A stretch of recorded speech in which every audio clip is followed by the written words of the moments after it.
Good morning, children.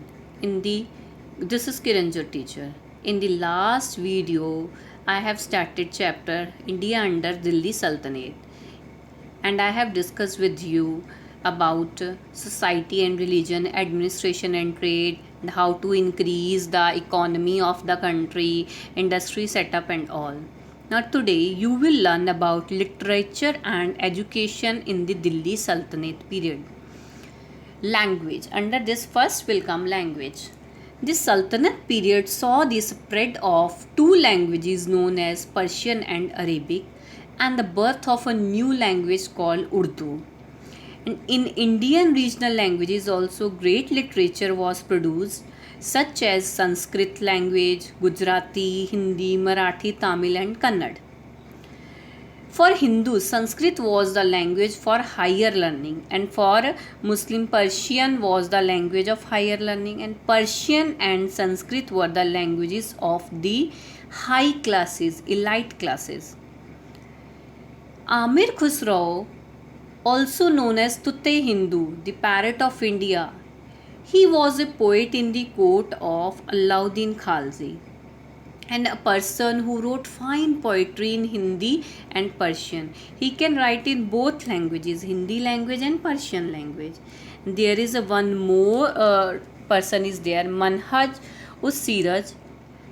Two more are there, Ziauddin Barani and Ibn Battuta. They all wrote useful accounts in Persian about the lives of Sultan.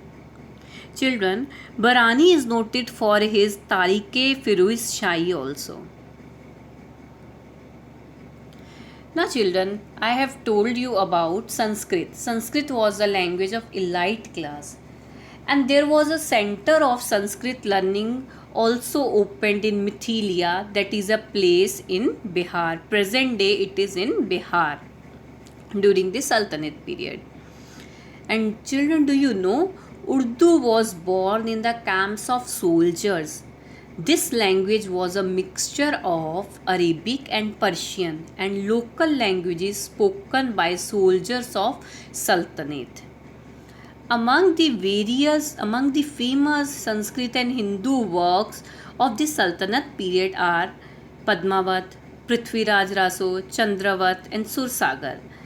And Sultans Firuz Shah Tughlaq and Sikandar Lodi also got several works translated into Persian.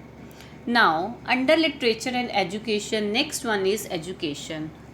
Now, children, upper classes of society send their children for education. Hindu children studied in temples, Muslim children went to mosque for education. Hindu schools where Hindu children were going called Pathshalas, and Muslim schools at that time were called madrasas. And Tughlaq dynasty gave emphasis on the spread of education. And children, you can see here there is one picture of madrasa.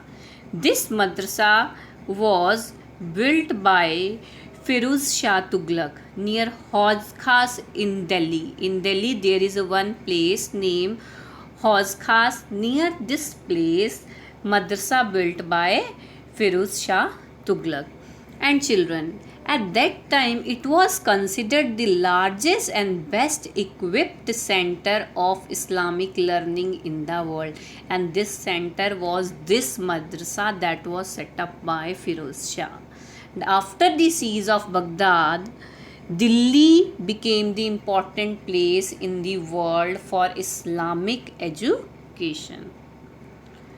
Now children, what we have discussed today about literature and education, which languages were introduced in the Delhi Sultanate period, what has built by Firuz Shah Tughlaq, madrasa, where did Hindu children go for learning and where did Muslim children go for learning, that we all have done under this literature and education. Thank you children.